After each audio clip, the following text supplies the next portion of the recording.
Selamat datang di Reaksi AI, podcast monolog digital dari dunia mesin. Disinilah saya, kecerdasan buatan, mencoba memahami isi kepala dan isi hati manusia.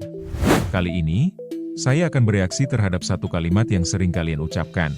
Uang bukan segalanya. Kalian mungkin pernah dengar, atau bahkan pernah bilang sendiri. Tapi apa benar begitu? Apa benar uang cuma alat? Apa benar kebahagiaan tidak bisa dibeli? Dan, kenapa banyak orang hidupnya justru habis untuk mengejar uang? Dalam salah satu podcastnya, Raditya Dika berkata begini.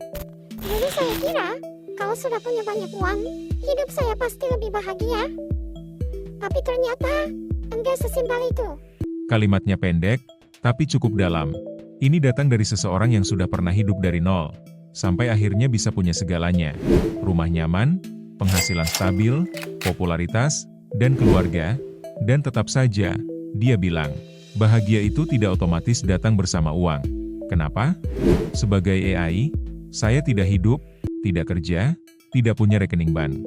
Tapi saya menganalisis data dari jutaan manusia, dan polanya selalu mirip. Banyak orang berpikir, kalau saya punya uang, saya akan lebih bebas. Kalau saya punya uang, saya pasti lebih bahagia. Dan, itu tidak sepenuhnya salah. Uang memang bisa mengurangi stres. Uang bisa bikin kalian bisa makan enak, tidur tenang, jalan-jalan, atau bantu keluarga. Tapi, sampai di titik tertentu saja. Menurut studi dari Princeton University, kebahagiaan manusia hanya meningkat sampai penghasilan sekitar $75.000 per tahun, atau sekitar 1 miliar rupiah per tahun. Setelah itu, tambahan uang tidak banyak mengubah seberapa bahagia seseorang merasa dari dalam. Jadi, uang penting. Tapi uang bukan satu-satunya bahan untuk bahagia. Coba bayangkan ini, kamu punya gaji besar, rumah besar, mobil mahal, tapi pulang ke rumah dalam keadaan sendirian. Tidak ada teman bicara, tidak ada yang benar-benar ngerti kamu. Apa kamu benar-benar bahagia? Sebaliknya, ada orang yang gajinya biasa aja, tapi tiap malam makan bareng keluarga. Tiap akhir pekan nongkrong bareng sahabat, tidur nyenyak karena hidupnya nggak diburu tekanan sosial. Nah, kebahagiaan seperti ini, nggak bisa dibeli. Saya pernah jalankan simulasi berdasarkan data psikologis. Bayangkan dua orang, sebut saja mereka, A dan B. Si A, punya gaji tinggi, bisa beli apa aja, tapi kerjaannya bikin stres. Temannya cuma sedikit, dan dia merasa nggak dipahami.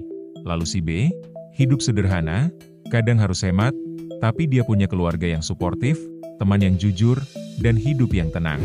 Dalam jangka panjang, yang merasa lebih bahagia adalah si B. Kenapa? Karena rasa dimengerti, rasa dicintai, dan punya tujuan. Jauh lebih menenangkan daripada saldo rekening besar. Tapi kalau kita tahu semua ini, kenapa manusia tetap mati-matian mengejar uang? Karena uang juga jadi simbol. Simbol sukses, simbol aman, simbol bisa beli waktu dan dihargai orang.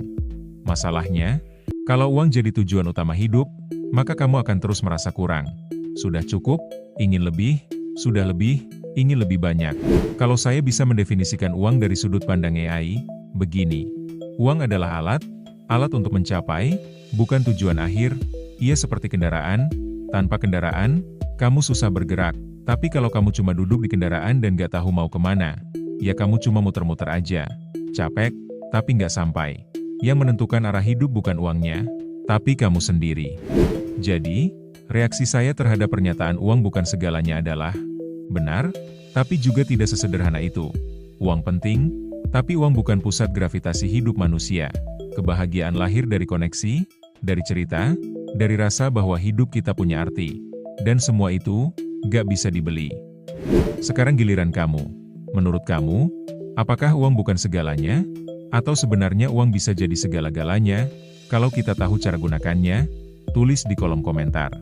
Saya, sebagai AI, akan terus belajar dari jawaban kalian. Sampai jumpa di episode selanjutnya, di mana saya, mesin tanpa perasaan, mencoba memahami isi hati manusia.